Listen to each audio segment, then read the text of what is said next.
Good morning. Today I offer you portions of a much longer piece entitled Circles, and this is by Jennifer Garrison Brownell. Let's make a big circle, a big circle. Let's make it big enough for everyone in every time of life. Let's make it big enough for very new babies and very old elders.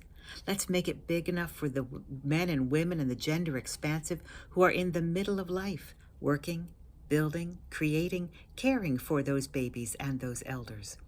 Let's make it big enough for people who can't work, who want work, who work too much, who barely scrape by.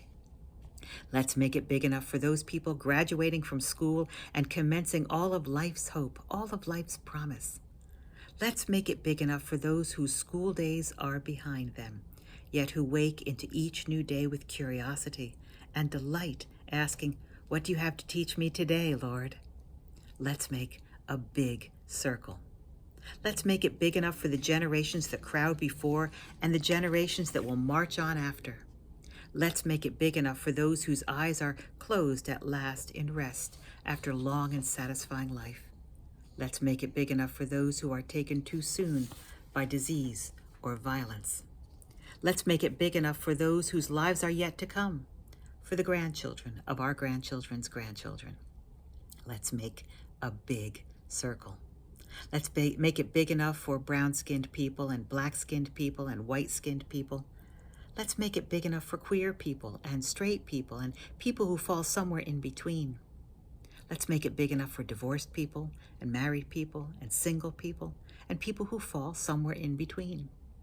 Let's make it big enough for religious people we don't understand and religious people we think we understand too well. Let's make it big enough for boundary crossers, border crossers, immigrants, and refugees. Let's make a big circle. Let's make it big enough for those we love and those we hate. Let's make it so big that those we love prosper and those we cannot love prosper too. Let's make a circle big enough and wide enough and abundant enough that scarcity and fear and hate are what is squeezed out, but not people. Never, never, never God's children.